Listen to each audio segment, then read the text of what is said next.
Após a votação do Fundeb, o presidente Bolsonaro ficou irritado com a desarticulação da liderança do governo na Câmara. Sei. Agora o presidente avalia passar a liderança, vice-liderança e cargos do primeiro escalão para partidos do chamado Centrão. O tema de hoje é: o presidente deve entregar cargos para o Centrão?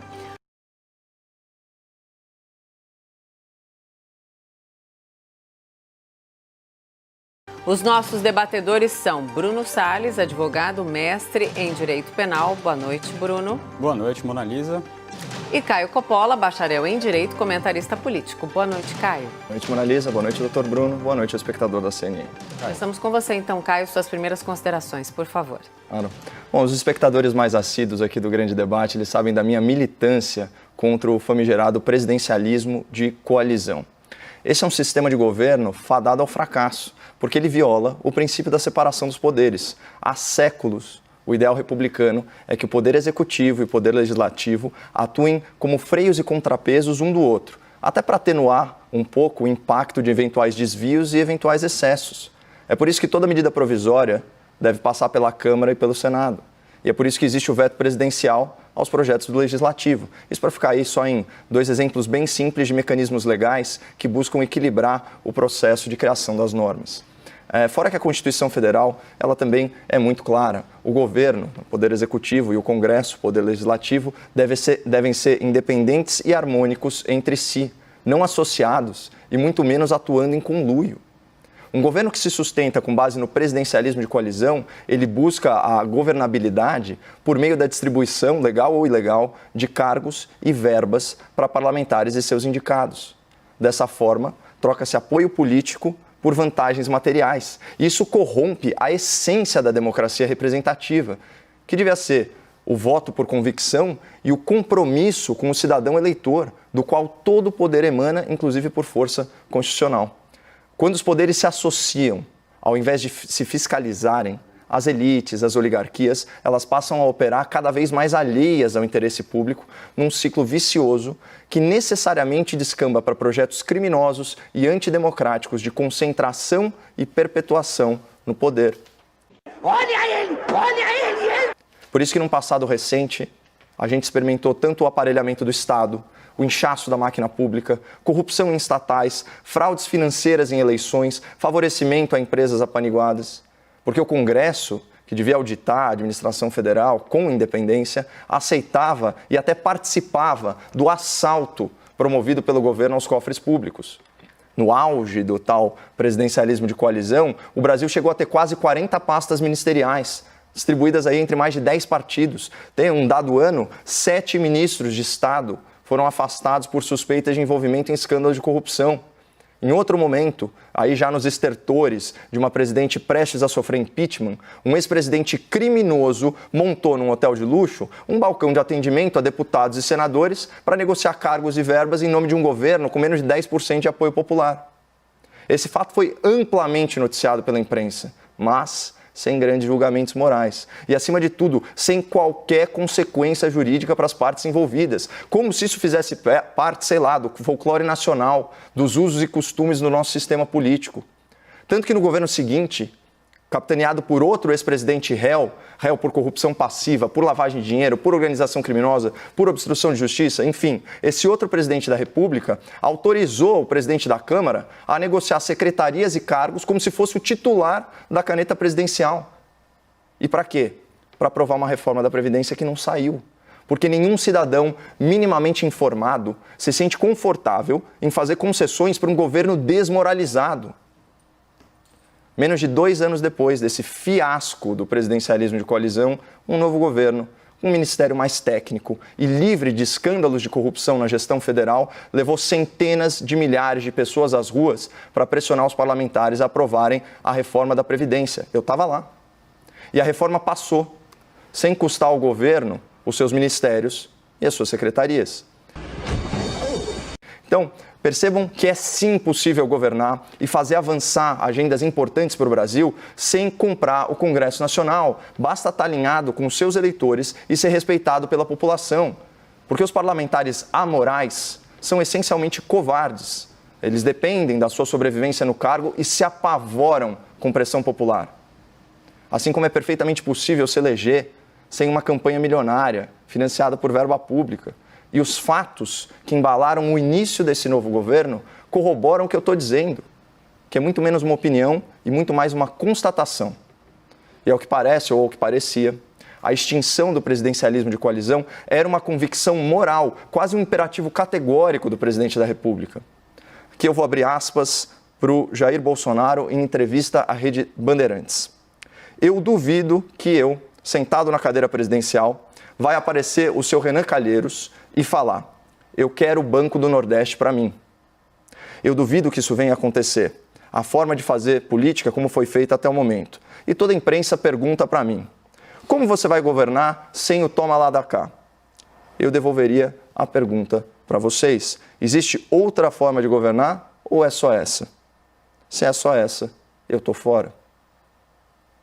O tempo é caprichoso e, por ironia do destino, justo o Banco do Nordeste é um dos alvos atualmente na mira do Centrão, que chegou a emplacar um nome na presidência da instituição, mas que durou apenas um dia no cargo em razão, adivinhe, de fundadas suspeitas de irregularidade em outro órgão financeiro.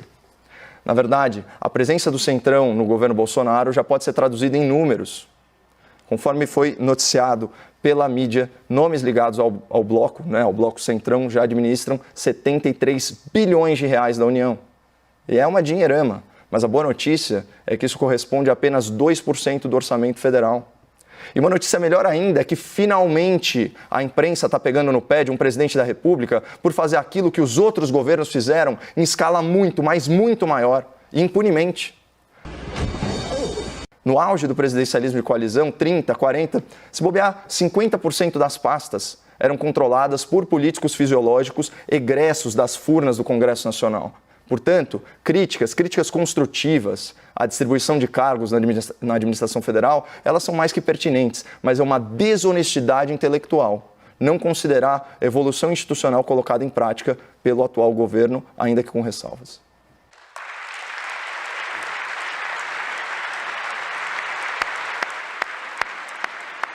Bruno, suas primeiras considerações, então, por favor. Olha, Caio, se não tem outra opção ao presidencialismo de coalizão, e o Jair Bolsonaro disse que estava fora, talvez ele esteja num dilema e ele vai ter que tomar uma decisão.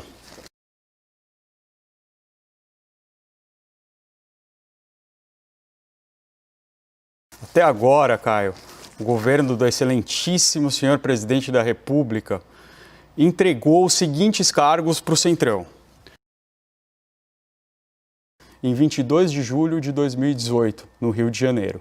Naquele mesmo dia, falando sobre a aliança do candidato Geraldo Alckmin com o Centrão, o excelentíssimo presidente da República, Jair Bolsonaro, assim declarou: quero agradecer ao Alckmin por reunir a nata do que há de pior no Brasil ao seu lado. Essa é a opinião deles.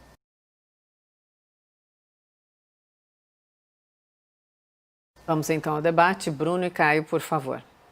Bom, eu imagino que seja ponto pacífico, então, no debate, que o presidencialismo de coalizão não é a forma mais legítima de organização do nosso sistema político, até porque ele viola, e alguns preceitos constitucionais, especialmente a separação dos poderes, a independência e a harmonia entre eles.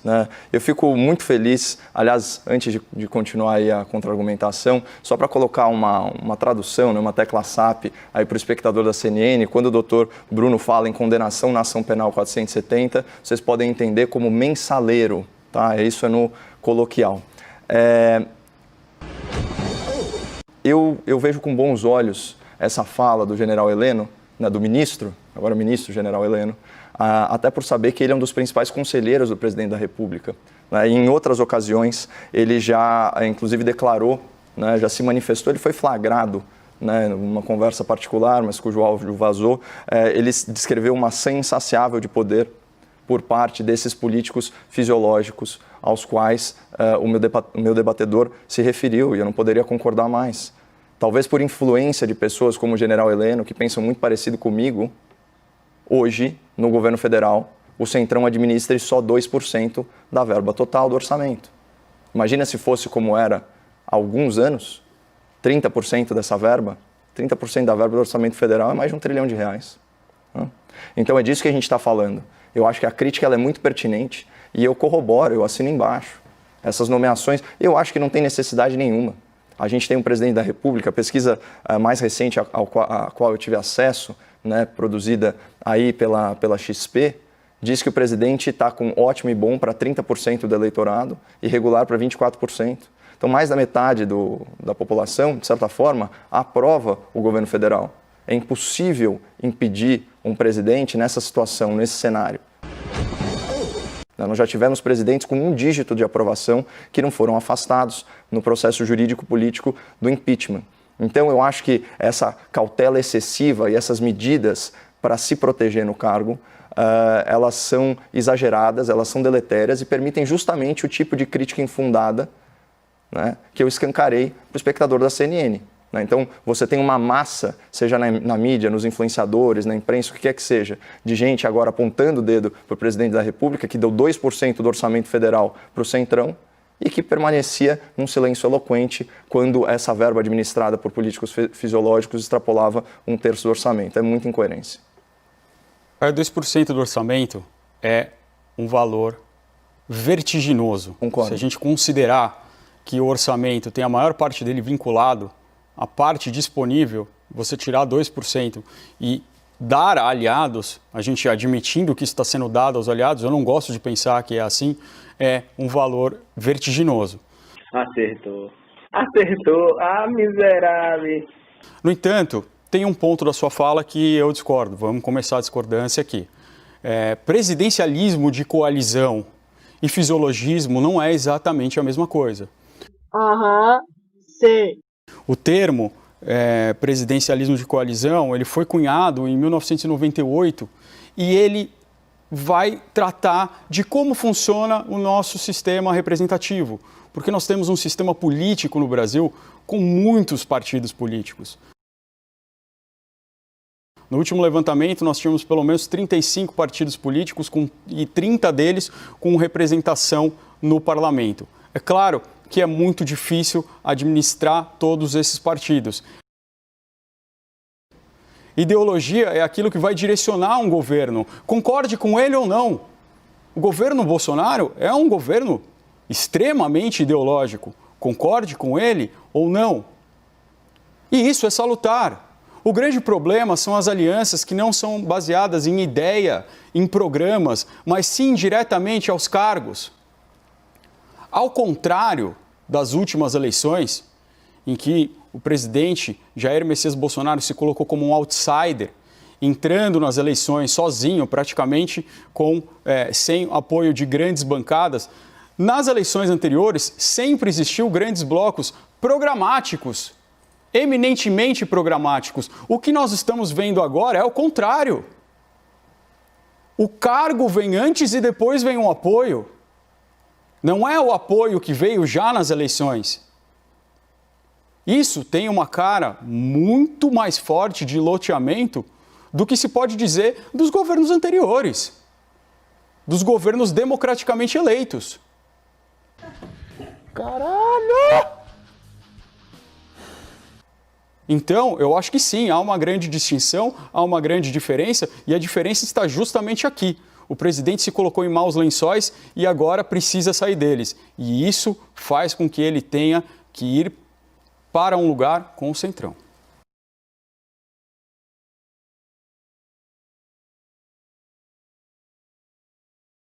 Mas aí, doutor, desculpa, você está comparando pisar numa poça d'água ou mergulhar no esgoto.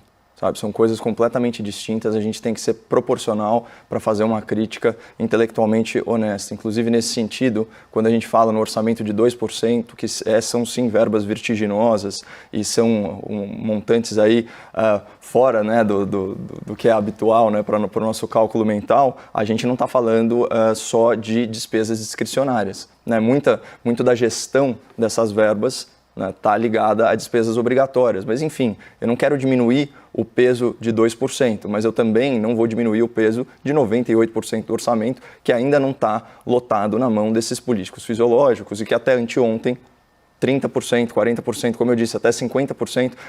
O espectador da CNN ele vai lembrar de algumas expressões do jornalismo nacional. Vocês lembram quando tinha aqueles ministros da cota pessoal do presidente?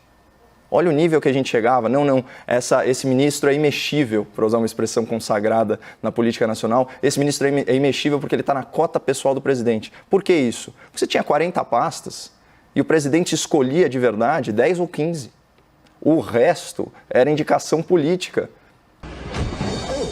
desses partidos fisiológicos, que não necessariamente apoiavam aquele determinado programa de governo e não votavam por convicção política, eles votavam por interesses pessoais, interesses comezinhos, principalmente interesse eleitoral. O que era o mensalão? Era o uso de propina, na ação penal 470, era o uso de propina para pagamento, para compra de apoio político em eleições, em votação no Senado. E o que era o Petrolão? Era um esquema de fraude em estatais, de superfaturamento de contratos, né, para a geração de verba que depois era lavada como doação de campanha num projeto de perpetuação no poder, não apenas do partido arquiteto desse mega esquema de corrupção que era o Partido dos Trabalhadores, mas também dos partidos associados, como o caso do MDB, do PP e tantos outros. É só pegar a lista de parlamentares do Odebrecht, tinha mais de 400 nomes.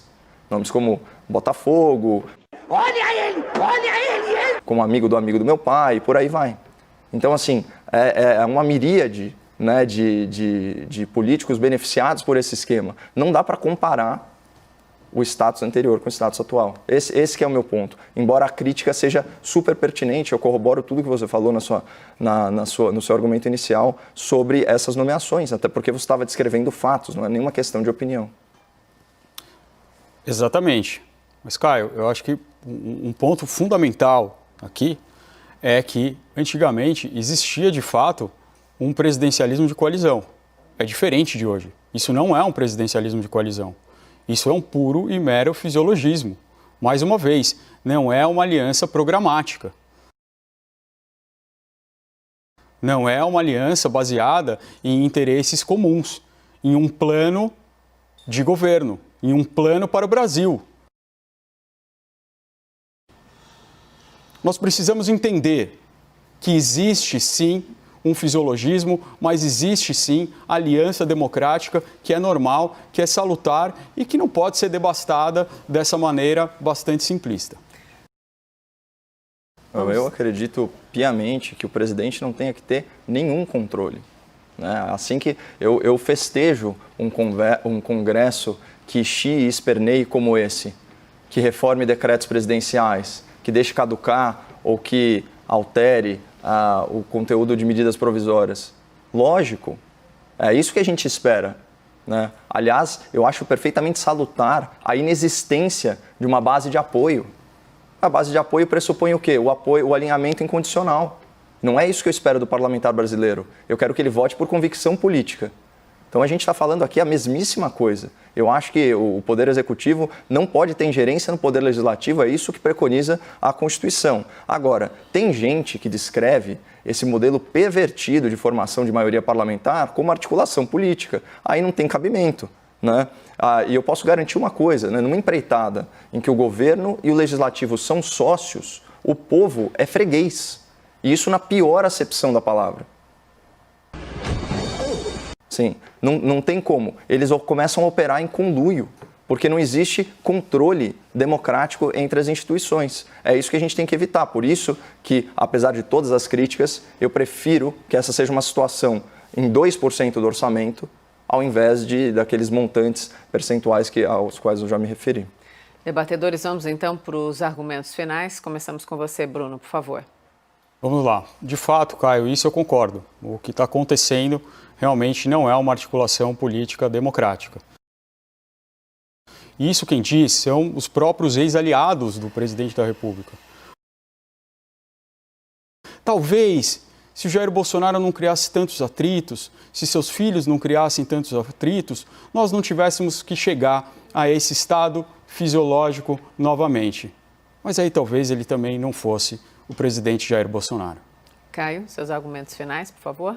Olha, você mencionou as questões ideológicas, né? Eu fico muito feliz de atestar, pelo seu último comentário, que a direita tem críticos muito mais independentes e muito mais coerentes que a esquerda. Você perceba que numa situação de redução ministerial, né, governo Dilma Rousseff, 39 pastas, governo Michel Temer, 29 pastas, governo Jair Bolsonaro, 23 pastas. Então, a reforma administrativa, com enxugamento da máquina pública, redução de participação do setor público no produto interno bruto brasileiro, redução de participação política e influência financeira do Centrão, como eu disse, saiu de 50% a 40% para 2% do orçamento federal. Ainda assim, lideranças da direita, lideranças liberais, lideranças conservadoras, criticam duramente o presidente da República de forma construtiva por atuar, né, em desconformidade com o seu discurso, que eu mesmo trouxe na minha argumentação inicial. Então é muito bom ver que pelo menos esse espectro ideológico ele não tem político de estimação e segue a sua independência intelectual ao invés de falar amém de forma bovina para suas lideranças políticas. Chegamos ao fim. Bruno, obrigada. Boa noite. Boa noite, Mona Lisa. Caio, obrigada. Boa noite. Boa noite, Mona Lisa. Lembramos que as opiniões dos debatedores são pessoais e não representam as posições da CNN Brasil. Todas as edições do Grande Debate estão disponíveis na íntegra no nosso site